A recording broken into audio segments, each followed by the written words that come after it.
श्री परमात्मने नमः। श्री भगवानुवाच लोकेऽस्मिन् द्विविद्या निष्ठा पुरा प्रोक्ता मया नघ ज्ञानयोगेन सांख्यानां कर्मयोगेन योगिनाम्। श्री भगवान ने कहा, हे निष्पाप अर्जुन, मैं पहले ही बता चुका हूं कि आत्म साक्षात्कार का प्रयत्न करने वाले दो प्रकार के पुरुष होते हैं। कुछ इसे ज्ञान योग द्वारा समझने का प्रयत्न करते हैं और कुछ भक्तिमय सेवा के द्वारा। तो श्री भगवान ने कहा कि हे निष्पाप अर्जुन, इस लोक में जो दो प्रकार के प्राणी होते हैं वो ज्ञानियों के ज्ञान योग से और योगियों के निष्काम कर्म योग से होते हैं। इस श्लोक में भगवान ने एक शब्द कहा है, निष्ठा।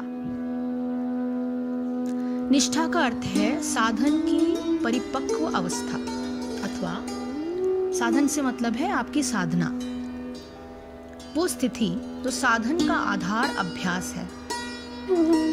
और अभ्यास करते करते जो मंझी हुई स्थिति प्राप्त होती है वही निष्ठा है।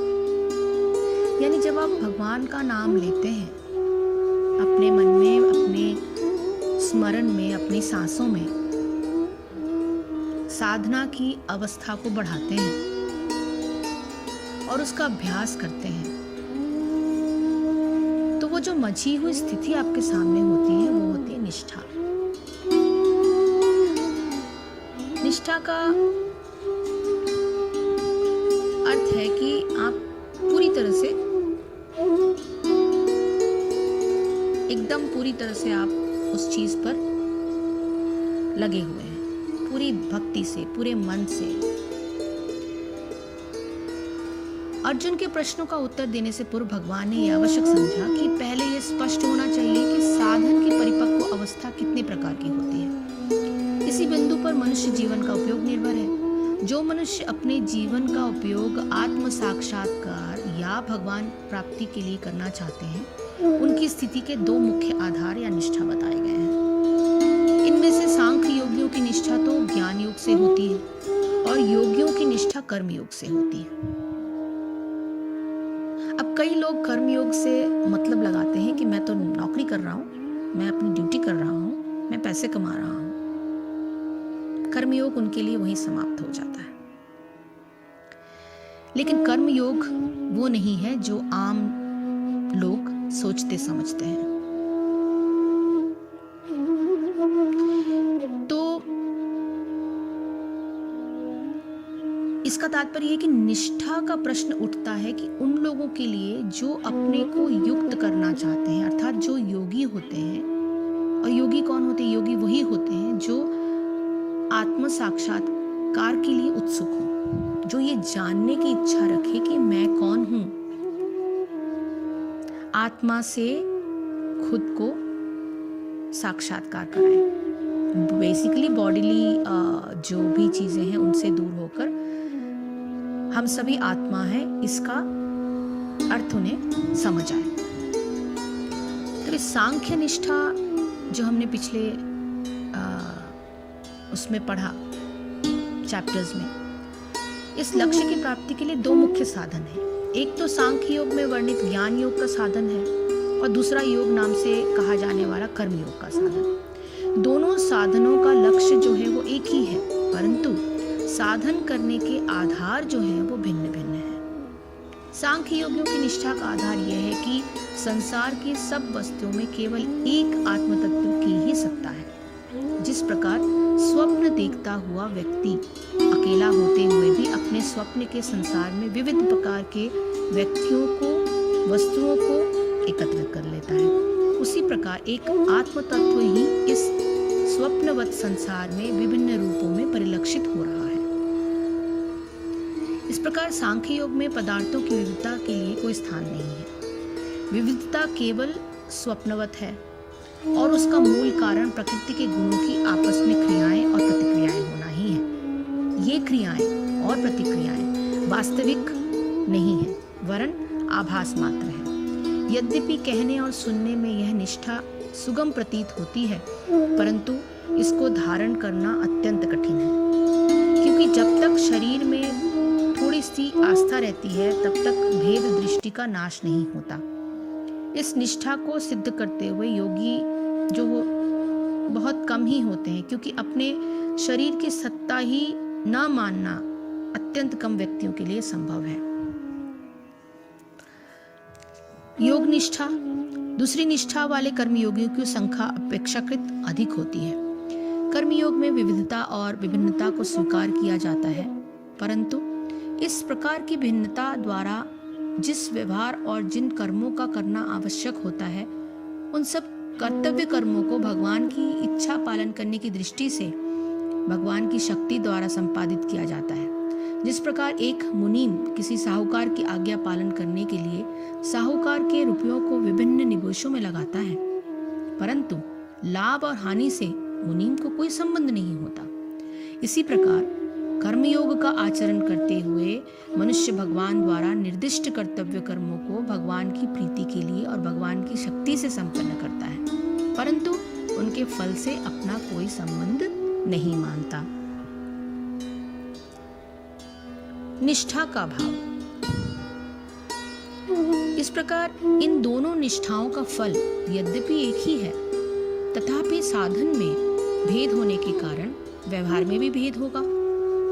एक ही समय में एक व्यक्ति द्वारा केवल एक ही निष्ठा का पालन किया जा सकता है। ऐसा नहीं है कुछ कर्मों के लिए तो हर वस्तु को आत्म तत्व का ही रूप मान लिया जाए और कुछ कर्मों के लिए अपने को भिन्न समझ लिया जाए। परंतु खेद की बात यह है कि संसार में अधिकांश मनुष्यों की कोई निष्ठा नहीं होती और वे केवल अपने स्वार्थ साधन के लिए सांसारिक सुखों में अपनी निष्ठा रखते हैं। संसार और निष्ठा दोनों विपरीतार्थक है। निष्ठा एक स्थिर आधार है, परंतु संसार नितांत अस्थिर, क्षणभंगुर और अनिश्चित मर्यादा वाला है। इसी कारण अर्जुन के प्रश्नों का उत्तर देने से पहले भगवान ने ये उचित समझा कि पहले ये निश्चित कर लिया जाए कि इन प्रश्नों का उत्तर किस निष्ठा को ध्यान में रखकर देना है। इन दोनों निष्ठाओं में से भगवान आगे आने वाले श्लोकों में कर्मयोग का उपदेश मुख्यतः करेंगे, क्योंकि यह साधन करने में सुगम है, परंतु साथ में अन्य विषयों का भी प्रसंगवश वर्णन किया जाएगा। तो इसका जो तात्पर्य है वो है इसमें दो पद्धतियां बताई गई हैं, और सांख्य योग तथा कर्मयोग या बुद्धि योग। इस श्लोकों में इनकी तो अधिक स्पष्ट विवेचना की गई है। सांख्य योग अथवा आत्मा तथा पदार्थ की प्रकृति का वैश्लेषिक अध्ययन उन लोगों के लिए है जो व्यवहारिक ज्ञान द्वारा, दर्शन द्वारा वस्तुओं का चिंतन एवं मनन करना चाहते हैं। दूसरे प्रकार के लोग कृष्ण भावनामृत में कार्य करते हैं, जैसा कि द्वितीय अध्याय के कुछ श्लोकों में बताया गया है। कृष्णा भावनामृत के सिद्धांतों पर चलते हुए मनुष्य कर्म के बंधनों से छूट सकता है तथा इस पद्धति में कोई दोष नहीं।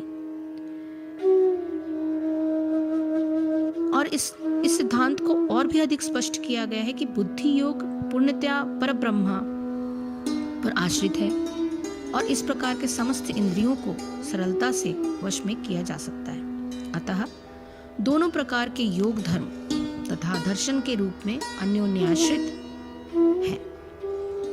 दर्शन विहीन धर्म मात्र भावुकता या कभी कभी धर्मांधता और धर्म विहीन दर्शन मानसिक उहापोह इसमें लगा रहता है।